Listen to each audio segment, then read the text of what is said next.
About 2 weeks ago, I burned out. This is a deep burnout, the level I've never known before. And so here's a video about what happened. About 13 months ago, I started working on a very large deal. It was a deal that would pay out 7 figures, and it was one that took a big team of people to get done. A broker, accountants, many accountants, my attorney, and CPA, et cetera, et cetera. And so I started swirling in this deal over a year ago. And as the deal progressed and marched on, many things happened that could have broken the deal.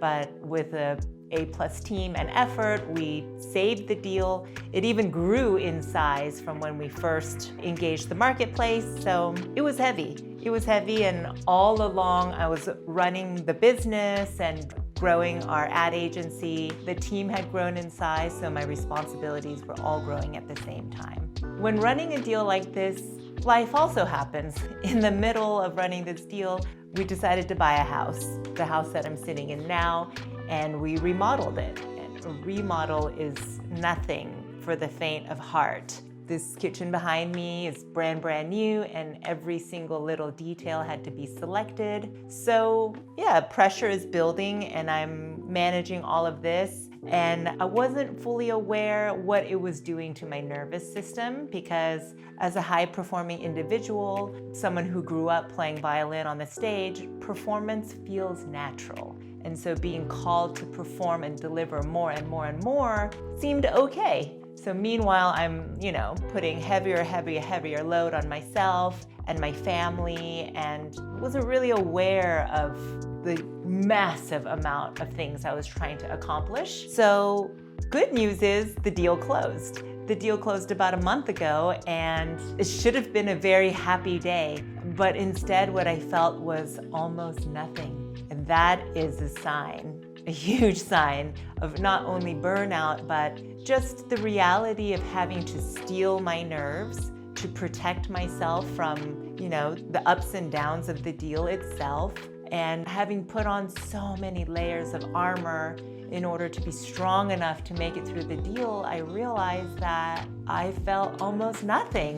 And what a shame, because I should have felt huge joy at that time. But it's not, all lost. The joy does come. It takes many days to shed all of this armor and to really let go of the stress. So I worked very hard for about 2 weeks after the deal closed. A lot of people were asking, what are you going to do to celebrate? That's such great news. And I really just didn't know. My mind would draw a blank. Even flying to Hawaii seemed not fun. Everything seemed kind of overwhelming. Even little things that should have been easy, were very overwhelming, like answering a simple question like, how many people do you want to have over to dinner? And it would just trigger me to shut down. I'm like, I don't know. So that's what burnout feels like. What it looks like is a lot of staring off into space, a lot of sitting, laying, being not only fatigued, but having to lay down, wanting to just withdraw from everything that I normally like exercise and my family and friends and having fun. Even going to a beach bonfire seemed like too much. So that's what burnout felt like. But I listened to some advice from a friend of mine. I'm like, when does it all stop? And she says, it stops when you allow it to stop. It stops when you make it stop and give yourself permission to just let go. And so 2 weeks after deal closed, I decided to take 14 days off, the longest break I've had in 7 years, and just really did nothing. I stayed home, and it might sound boring, but I don't care, I stayed home, meditated, went to the gym almost every day, played with my puppy, and spent time with my partner. And slowly, day by day, the joy started to build. And maybe after 4 days of a lot of sleeping and physically taking care of myself, I started to feel like my old self again. And by Sunday of the first week, I felt like cooking. I made a Sunday gravy and braised some pork for like 4 or 5 hours, and that's a sign that Sharon Park is back, because I like being in the kitchen. And now this is 10 days into my break of rejuvenation, and I feel like making a video, and just the little things that felt easy in the past have returned to feeling easy. So I think the recipe for getting better from a burnout is rest, deep rest, not laying down on your phone and fiddling around all day, but like really setting aside some intentional time to rejuvenate and to let go. A lot of people ask, how do you avoid burnout?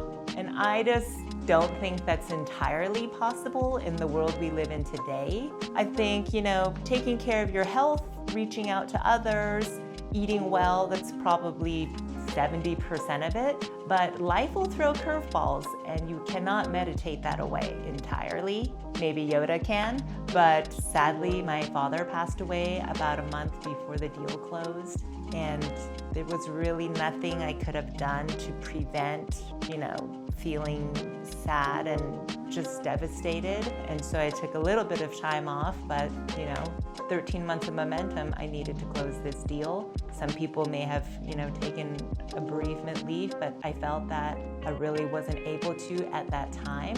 And so I gave myself time later.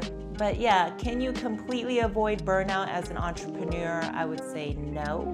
Being completely focused on your deals and your business and your team, it is consuming. You have to pay the cost to be the boss, and I paid the price. And luckily, I quickly rejuvenated, but be very aware that sometimes the price may be too high. And if you feel yourself coming to this level of intense burnout, fatigue, you gotta protect your health. And so it's something that I've tried to do in the past but wasn't completely successful at.